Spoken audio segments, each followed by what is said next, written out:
Welcome to Life Planning 101, brought to you by Kennedy Financial Services of Eastland. Tune in every Monday morning at 8:30 on KATX and again on Saturday morning at 9 a.m. on KATX and KWBY as Angela Robinson joins Stace Gaddy to share important financial information to help you live life on purpose, insurance, investments, estate and tax planning, and much more. All covered now on Life Planning 101. Good morning, everyone. Welcome to the program. I'm Stace Gaddy. As promised and as usual, Angela Robinson, our guest and expert from Kennedy Financial Services. Good morning, ma'am. Good morning, and what a good morning it is. Brand new week, opportunities for greatness. That's exactly right. And speaking about opportunities for greatness, yes, we're going to give you just one of those this morning. So, I really don't know what inspired this. Maybe it was a combination of things. We had a Twitter poll a few weeks ago about, what people were most fearful of. And it was literally a market meltdown was the biggest fear factor for anybody. And so one of the things that I thought about was we should really revisit a special report that we put out in 2011. We spent a lot of time. We spent over 2 weeks compiling this report and all the information in it. And it was called The 6 Lessons Learned from the Great Recession. And the reason I think it is so imperative now is because these 6 lessons encompass the things that you need to be ready for that next market meltdown when it occurs. Because it's not an if. We all know that. It's a when.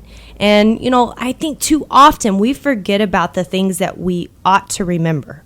You know what I mean by that? That we forget that sometimes there are things in life that we should be doing, and it's not until it's too late that we say, crud, I knew that. I knew I should have been doing that, and I wasn't doing that. And, the lessons that we've learned through our experiences, if we don't experience them often enough or make a change soon enough, we'll go right back through it. We'll do the same thing over again. And it has been almost 8 years ago that we entered the Great Recession, believe it or not.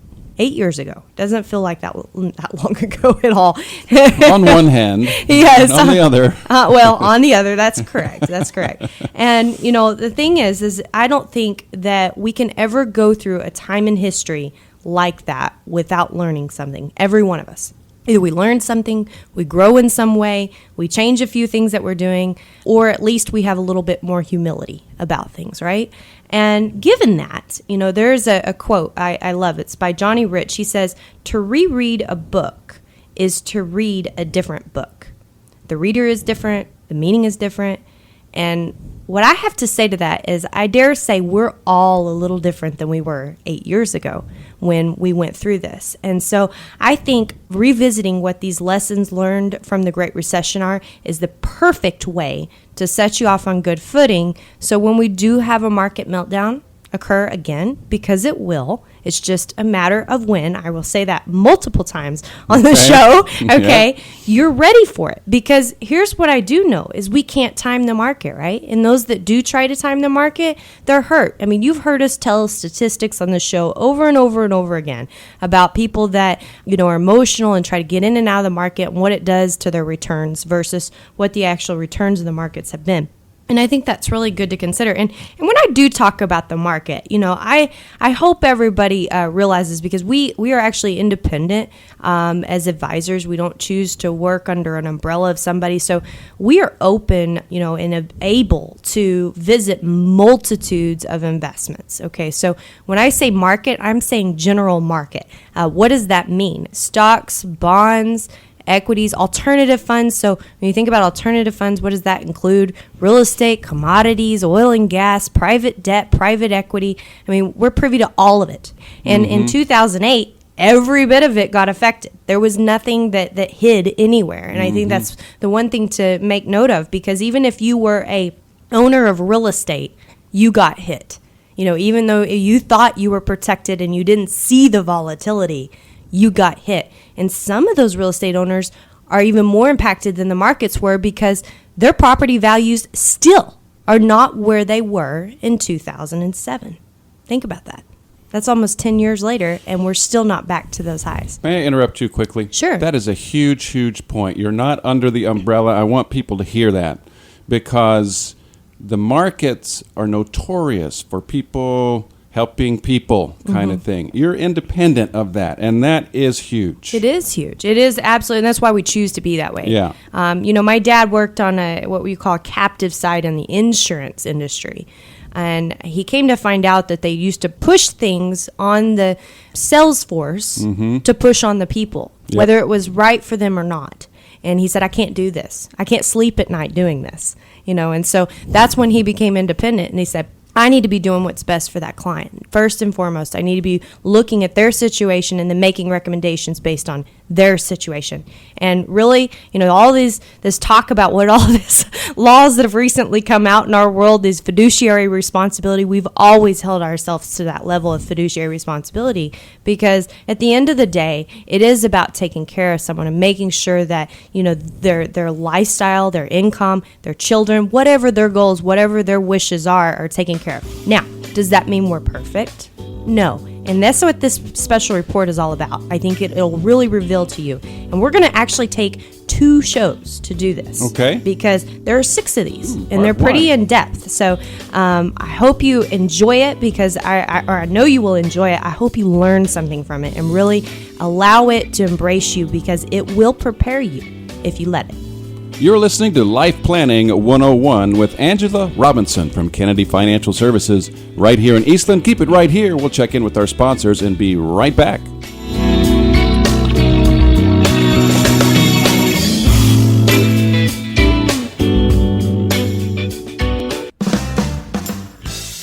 Welcome in, everyone, to the second segment of Life Planning 101. Today's topic, 6 lessons learned from the Great Recession, and this is going to be a multiple-part segment. So part 1 today, Angela Robinson. Yes, part 1, and I'm hoping we get through the first 3, and I'll go ahead and tell you what these 6 are because I don't think you're going to want to miss any of them. Okay, we always have a plan in place for the next market meltdown. We're going to discuss that first. We shouldn't believe everything we think.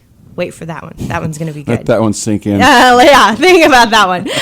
A retirement plan shouldn't blow bubbles. Integrity is everything. Does a buy and hold strategy really work? And it's not all about the money, believe it or not. Wow. All right. Those sound great. Yeah, let's take as much time as we need. Yes, and we need to because this is really, really important. Sometimes, like I mentioned, too often we forget the things we ought to have remembered, right, and done something about. And we haven't done anything. Maybe some of us hadn't done anything and had made changes since the last market meltdown. So I think that's really important. So let's revisit this, okay? A plan for that next market meltdown is the first thing we want to talk about. And by the way, since this is the first one, I just want to put out a poll today. How many of you actually have a plan for the next market meltdown? Tweet us at KFS Life Planning. KFS Life Planning, tweet us. Do you have a plan for the next market meltdown? Here we were. Let's rewind, all right? And we're back in 2008. And I don't know if you remember this, but on October 11th, the International Monetary Fund actually stated we are on the brink of a systematic meltdown.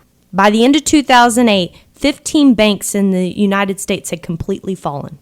October to the end of 2008. How quick that can happen, right? Mm-hmm. And I want you to rewind even further. We talked about this on a show earlier, but remember, nobody thought this could happen. It was kind of like similar to the Titanic, right? Right. Nobody thought this could happen. The leverage on the loans, because everybody thought everybody will continue to pay their home loans. Who would stop paying their home loans? Mortgages are completely safe. They're completely safe. So let's leverage them up 15, 20 times and then sell them as bundles and everybody can see what happens and the banks can be rich off of this, right? Well, a little bit of greed and a lot more greed because if you remember how underwriting was for those loans back then, oh my gosh, you could get a loan easy. I mean, it didn't take anything to go get a loan. Right. It was really, really sad.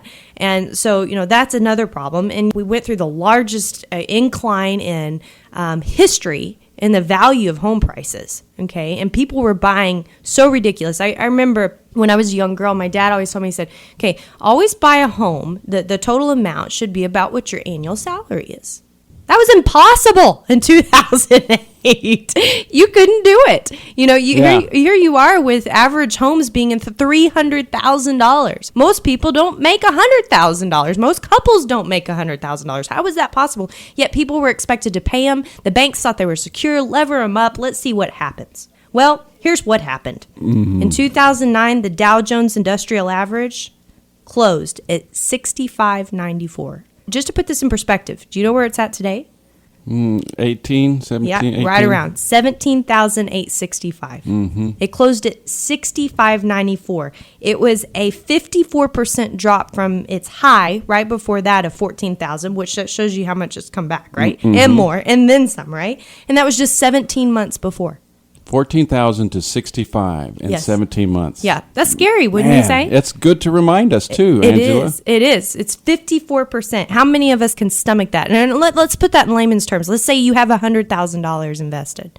That means you just lost $54,000 in the market. Gone. Can you stomach it? No. All right. Now let me word that differently.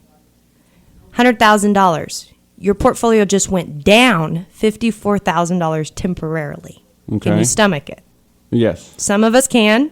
Some of us can't. It's a better option. It's a better option, right? Okay. The problem is most of us look at it as a loss, right? And it may have been. This is the key thing. It may have been for a lot of people back in 2009. And we're going to talk about why that is over these 6 lessons, because here's the deal, is that there are so many factors to being invested and doing it in a way that, yes, if your portfolio hits market volatility, you'll still be okay. There's lots of ways to do that. But then again, there are some easy mishaps to be able to fall into real quickly that means it will be lost, not down, lost. And that's where you've got to differentiate what's your portfolio doing, right? Teach us, Obi-Wan. Are you going to be ready for that? So, and just to put this in perspective, okay, why do I say temporarily?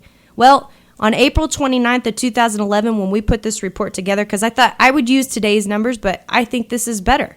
2011, all right? It's 2 years later. The Dow Jones closed at 12,810. It had a 94% recovery. 2 years. 2 years. Just hang on. Just hang on, right? Yeah.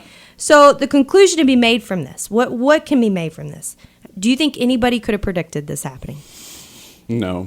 No. There were a few that said they knew that this was a bubble and it was going to happen. There was a handful that did. Yes. In reality, but I mean, 4 people. That's right. That's right. Yeah. And again, going back to that Titanic, everybody believed the ship was unsinkable. So the conclusion is that financial forecasting, economic forecasting, and weather forecasting, whatever you want to do, they're very, very, very wrong in most cases. And I love what an economist says. This is my favorite thing about going in. I hear economists all the time. I listen to them probably once a month, if not more. And I love what they have to say because every time it starts with these 2 words, it depends. Yeah, right. It depends, right? Well, you might as well just put on a pair of Depends because you don't know what's going to happen. Seriously. So how come we put so much faith in our expectations? How do we do that? Why do we do that, right? When we know that really that's not what's going to carry us through. Because here's the deal. If we were rational, not emotional, because then economics would work. But we're emotional human beings, and we make emotional decisions. So back in 2009, the markets may have fell 20% over all this, but emotional behavior probably caused the other 34% of decline. Panic. That's exactly right. So it would work if economics would allow itself, but that's not what's going to happen. Bad choices are going to be made. And that goes back to how you started this segment. What was your phrase? What we think isn't right. Yeah, that's exactly right. And that's right. going to be the second lesson. We shouldn't believe everything we think. Yeah, right? Shouldn't believe everything we shouldn't think. believe, yeah. And I think that's really important. And I'm going to get into why that is. We're actually going to get into the science of why that is when we come back. Before we do, my grandfather, he died at the age of 98, but he was telling me years ago about this. He said, folks that held on in the Great Depression, they were fine. That's right. They held on, though. I think what he was trying to tell me is don't panic. That's exactly right. That's exactly right. He had it right. Yeah. Wise Obi-Wan. Right? Wise Obi-Wan. You're listening to Life Planning 101. Angela Robinson with great information as always, folks. Keep it right here for our next segment. We'll be right back.